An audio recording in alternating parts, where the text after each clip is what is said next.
बदल गइल बदल गइल हीरो खानी तू पहला पगड़िया मोछिए पर खेल सान लेके तू अइला अपाचिया गड़िया खइले बड़ो जर्दा पान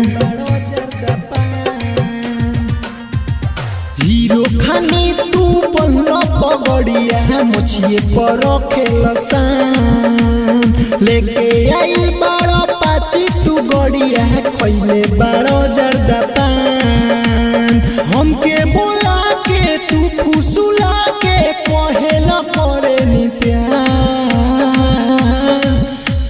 हमार बदल गइल विचार हे बाबू बदल गइल विचार हमार बदल गइल विचार हे बाबू बदल गइल विचार रिकॉर्डिंग स्टूडियो वैशाली बाजार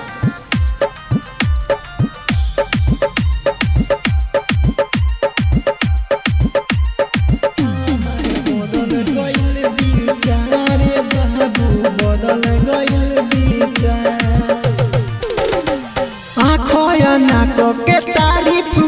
के हमके बोलहिला धीरे से धोके तू हथवा हो हमके तू कोरा में सटहिला आखोया नाक के तारीफ के लगे बोलहिला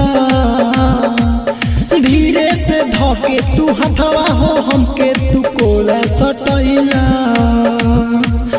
गुंडा खानी तू सकल बनैला लागेला तू खुनखार हमार बदल गइल विचार ए बाबू बदल गइल विचार हमार बदल गइल विचार ए बाबू बदल गइल विचार हमार बदल गइल विचार ए बाबू बदल गइल विचार हमार बदल गइल विचार ए बाबू बदल गइल विचार गुंडा गर्दी छोड़ी दो ना तो तोहार मोडर हो जाई तोहरा बिना हम कैसे बताई कि हम मर जाई गुंडा गर्दी छोड़ी दो ना तो तोहार मोडर हो जाई तोहरा बिना हम कैसे बताई कि हम मर जाई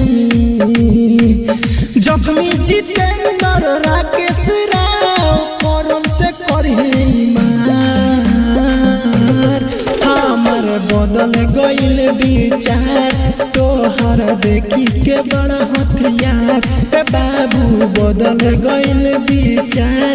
तोहर देखी के हथियार।